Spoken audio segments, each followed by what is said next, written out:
Is this actually a Poshmark strategy? Is this a secret formula? Or is it more like a Poshmark algorithm hack to help you with your Poshmark SEO? Actually, I don't know. But what I can tell you is that I have been making daily sales on Poshmark for a while now. And if you want to make daily sales on Poshmark, I hope you'll stick around for this Poshmark selling tip that really changes everything. You want to make more daily sales on Poshmark or just get more sales in general on Poshmark, then this video is for you. In today's video, I'm going to share just one Poshmark selling tip that will change everything. Make sure you watch the video till the end because I'll be sharing with you 5 keywords that help get your listings sold.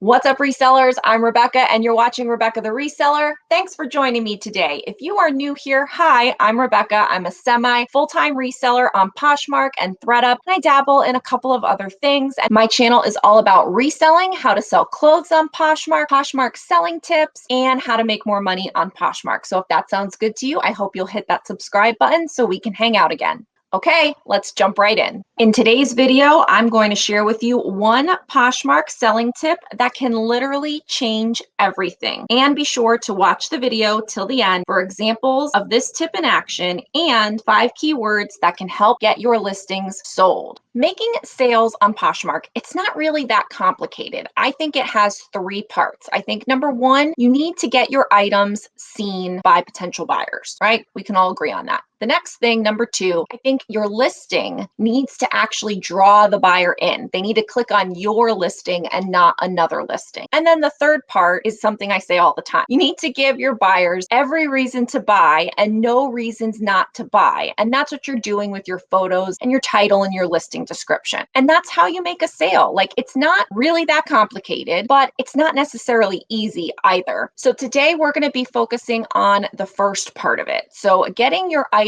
seen in Poshmark searches, because Poshmark is getting searched all the time for something that someone is looking for. And the goal for you at first is to get found in that search with your item if you have something that that person is looking for. So let's just kind of start out with like a brief example. Then we'll get into a more detailed example in a second. So let's say that there's a buyer and they want to buy a crew neck gray cashmere sweater in size large. You guys know I love my cashmere, so we're going to start there. So how can you get your listing to show up first? Or let's say someone actually types that in. They type in crew neck, gray cashmere sweater, size large, and your listing comes up first. How did that happen? What are the things that you did to make yours show up in that search period and then at the top of that search? So there's a couple things. You have all of their keywords. So in your listing somewhere, you have crew neck and gray and cashmere and sweater. And some of those things are written into your listing, either in the title or the description, or some of those are actually used in the drop downs that Poshmark offers. And so it's able to read it that way. But so if your listing has all of those keywords, it's going to show up in that search. It will be included in the search by that person. Now, let's say that you also recently shared that item, maybe within the last hour. That's going to place your listing above other listings that also show up in that search. So it's kind of like there's 2 parts to it. One, you need to be included, and the way you get included is through your keywords. And 2, you need to show up at the top of it, and the way you show up at the top is by sharing most recently. So that was a successful example, but what happens when you miss something? It gets a little bit harder. So we're going to go through this exercise and another one in just a moment. So what happens if you don't select all the right drop downs, or what happens if you don't include all of the keywords? Well, let's kind of think it through. So with the same gray cashmere sweater, crew neck in size large, let's keep going with that. So let's say that you don't select crew neck from the subcategory. So you know how on Poshmark you can select that it's a women's sweater, and then you can select what kind of sweater it is, and crew neck is one of the options. Let's say you don't do that. Let's say you don't put any subcategory and you just list it as sweater. And then in your title and description, you never mention that it's a crew neck. Do you think that you're going to come up in that search now? No, you're not, because you've never mentioned crew neck, and crew neck wasn't pulled from your drop down menus either. So now you are irrelevant for that search. So when someone's searching gray crew neck cashmere sweater size large, you're not included in the search. So it doesn't matter how many times times you share that item, you're never going to be in that buyer's worldview. When they search those things on Poshmark, you're never coming up. So as you can see, just from this general example, and then we'll get into a more difficult one where I'll actually screen share it. If you don't put the keywords in that are matching with that person's search, you're not getting included in the search. You don't share your item recently, you're not going to get to the top of that search where you can easily be found or more likely be found. So it's kind of a two-pronged approach here. Keywords plus sharing equals sales. Now let's dive into a little bit more in-depth version of this. Now's a great time to go ahead and give this video a little thumbs up, show me some love. I would appreciate it. Thank you. And don't forget to stay tuned till the end. I'll be sharing with you 5 keywords that can help get your items sold and also how to find out about more keywords. Okay, so now we're going to do a little bit more of a deep dive where we're actually searching for something so I can kind of demonstrate the same exact principle, but in a little bit more detail so you can see how powerful this can be for you and your listings. So let's just go ahead and take this Kate Spade top. So I've got Kate Spade Silk 3D Flower Detail Tank Top. It's size small, it's black, it's listed for $50. Now,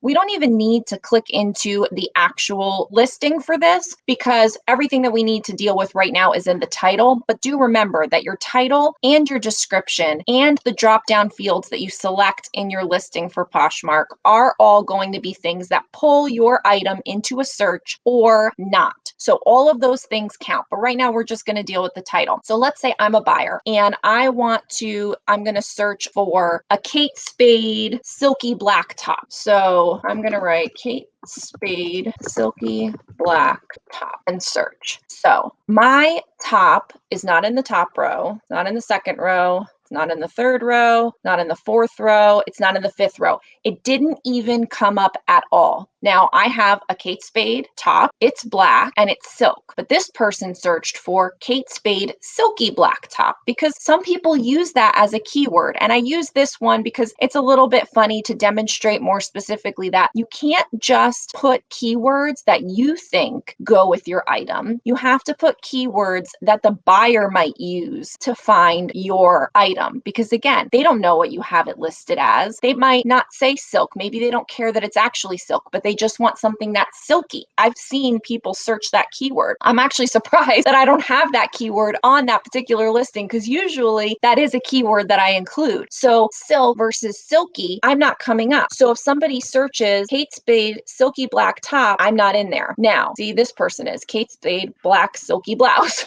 So let's try another kind of version of this with the same top. So what if we search Kate Spade tank top? Because I always call things tank tops, but then we're going to go to another example as well. So Kate Spade tank top. Let's see. Now I recently shared my item. So right before I did this exercise, I shared my item. So my particular listing that I was showing you as the example has been recently shared. So here it is. So it came up 7th in this particular one. So this is mine right here. Kate Spade silk 3D flower detail tank top. So if somebody searches Kate Spade tank top, I come up because those exact words are in my title, my description, or, in the fields of the item. So that's good. So I came up for that one. That was basically an exact match. And because I recently shared my item, let's just click into it. Then we'll click back just to show. So I recently updated it 3 minutes ago. Now let's go back and then let's scroll down here. You can see how many items show up for that search. It just keeps going. What if you hadn't recently shared your item? So let's just pull this one up. They shared their item an hour ago, and she's never going to get found in that particular search because look at how many people are ahead. Now, this is nothing bad against her, but I'm just saying these are the things that go into it. So I don't even want to count how many listings this is. Like so many more. I'm scrolling, I'm scrolling, I'm scrolling, I'm scrolling. So mine comes up way ahead of hers because I just shared it. So there's 2 parts, again, just to reiterate. You need to get pulled into the search to begin with by your keywords or your drop-down selections. Then you need to have recently shared in order for your item to be seen more towards the top because you can't guarantee that somebody's going to scroll all the way down to the 200th listing. Okay, let's try another one. Let's say someone kind of knew what they wanted to buy. So they already knew that they wanted this Kate Spade flower top. Now I'm going to go ahead and put Kate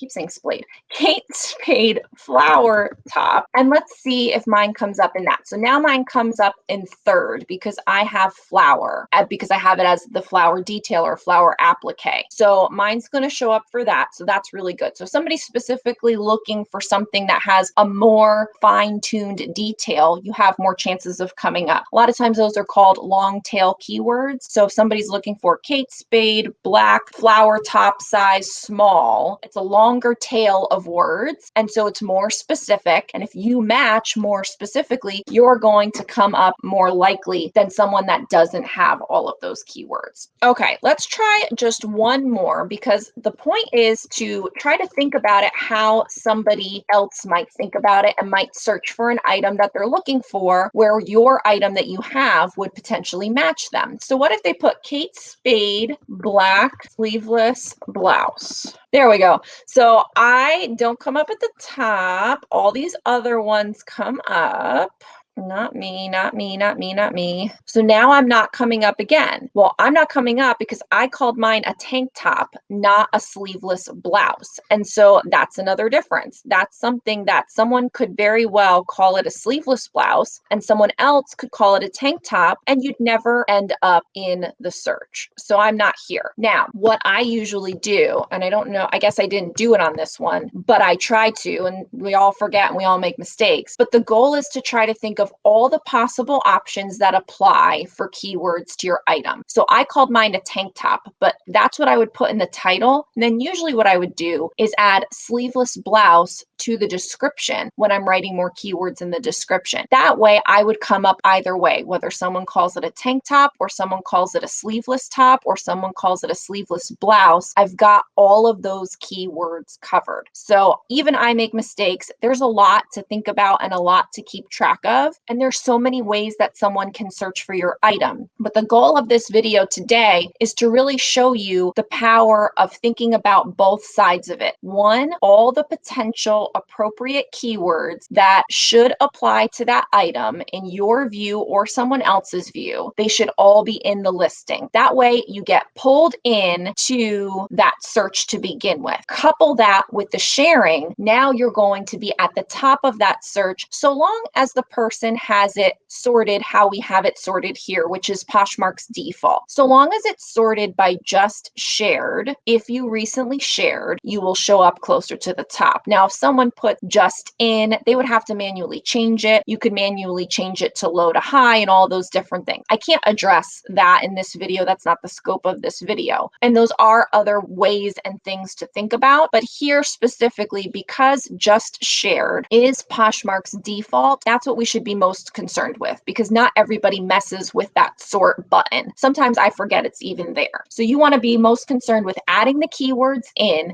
and then also sharing as frequently as you can so that you have the best chance to be found and included in the search and then seen at the top and most likely clicked upon. So those two things together work together for this powerful Poshmark selling tip. Okay, before we get to the 5 keywords that I'm going to share with you and how to find more keywords, I would like to know, what are some of your favorite keywords that you absolutely love putting in your listings? You might think that this works like a charm, it works all the time, or even just a popular keyword that you use. I would love to know. I'm always trying to expand my knowledge, and I want everyone that watches to be able to expand their knowledge and learn from each other as well. So comment down below, what's your favorite keyword to use on your listings? Okay, now let's talk about some keywords. So I've got 5, and it's actually more like 5 keyword groups, because now that I'm looking at my notes, I have a few keywords here, more than 5. These are some keywords that I really like to use, and I really feel like as I go through my sold listings, a lot of times the listings that sell have these keywords in them. Now, I can't say that this particular keyword that I'm going to talk about with you is the thing that makes it sell. Who knows? It could be anything. There's lots of variables that are part of it. But when it comes up more often than not that my solds have these keywords that I'm going to share with you, it makes you think that perhaps that's what did it. So the first one is one that I've talked about before, but I have a few that are going to go along with it. So the first one is boho. I think at this point we all kind of know that boho is in. It seems to be a thing on Poshmark. And so a lot of people are looking for boho items of all kinds. So I put boho on a lot of pieces. But but some people write bohemian. So I put them both a lot of times. Also, festival or gypsy. On some of my boutique items, I try to put this keyword group all together: boho, bohemian,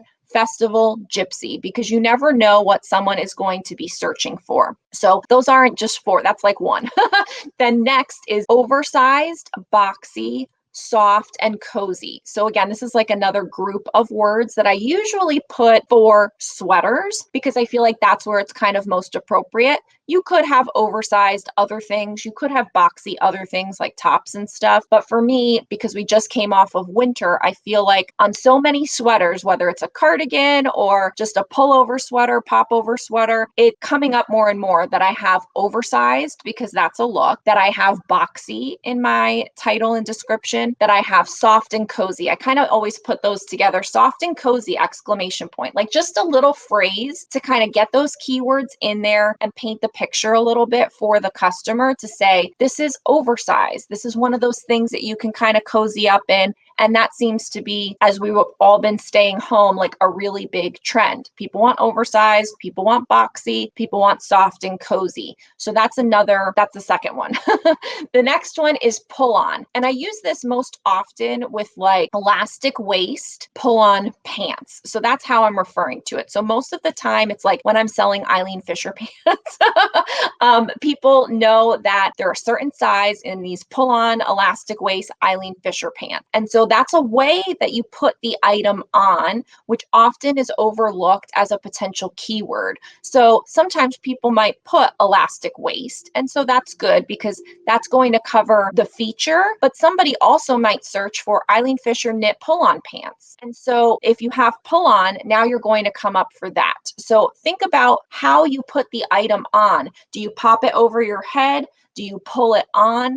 Is it button up? These are all ways that you're putting on the item that can also be used as a keyword. So pull on. The fourth one is faux and vegan. So I feel like a lot of people know about faux leather, faux suede, faux fur, right? And so we use the word faux often to describe these things. But another keyword that you can also put, and I put both, is vegan. So vegan leather is faux leather, but people are looking for it under vegan leather. It's vegan fur. It's vegan suede. I don't really know if you say vegan fur. I don't really know if that's true. If it's fake fur, I don't really know if they do that. But the two I put pretty much together. Anytime I'm going to use one, I use the other. So let's say you have faux leather leggings and they're like, polyurethane or something like that. So you get these faux leather leggings. You can list them as faux vegan leather leggings, or you can put faux leather in the title and then vegan leather in the description. So there's multiple ways that you can do it, but try to include both keywords in there for the same item so you can get pulled up in either search. The next one is knit. So this is a keyword that I ignored for so long. And I feel like when I started using it, items tended to sell more often. Now, obviously, you need to put it when it's appropriate. Is it a knit? But so many things are knit, and I am not an expert on fabric and fashion and all of the appropriate keywords that maybe a fashion designer would know. So I don't have that extensive of knowledge in depth in those kinds of things. But I do know that Eileen Fisher pants a lot of times are knit.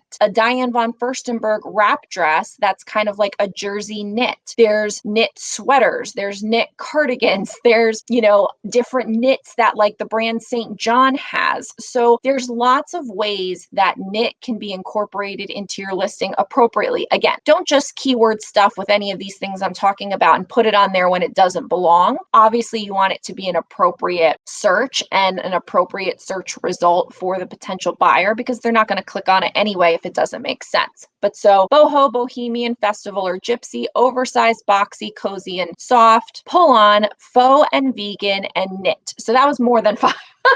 That was bonus to the bonus. But so those were more than 5 keywords that I was able to share with you that I feel help my listings get sold. Now, if you're someone that struggles like I did in the past to add keywords that were appropriate for your listings, quickly raise your hand. So that was me. So I would sit and try to describe an item. I'm like, I have nothing else to say. I know that there's more words, but I don't know what the words are. I had nothing to like jog or trigger my memory. I was always constantly researching keywords, but never really like retaining it. So what I did is I developed a keywords list that I could keep by me when I'm listing, and I can just kind of run my finger down the list. And when I see something that applies, the list basically jogs my memory or triggers me to add more keywords that are appropriate. Now, if you go down the list and there's items on there that you don't know what they are, when you search it on Google, you'll start to learn more. So it helps you learn more keywords, but it also helps you list faster because you're not just trying to like research 5 million keywords for every single item as you do it. You're just consulting a list. And so it helps jog your memory. It's got tons, over 400 keywords, and it is available in my Etsy shop. For those of you that don't know, I have an Etsy shop with lots of reseller tools, but most recently, since I've started to create courses and all of my courses are housed on Teachable, I wanted to be able to offer those same products that I have on Etsy on Teachable as well. So I'm moving all of my products over. I'm not going to get rid of the Etsy store, but I'm going to move a lot of my tools and resources over to Teachable so that you can get them there too. That way, when you log into your Teachable account, all the things that you may purchase from me, all of your reseller tools, all of your learning materials will be in one place. So check out my academy, Rebecca the Reseller Academy.teachable.com, to see what I have available. I've got courses at this point, and I have my reseller tools as well, and the keywords list is one of them. After you go ahead and get your keywords list, don't forget to watch the next video that comes up. I'll see you next time. Bye.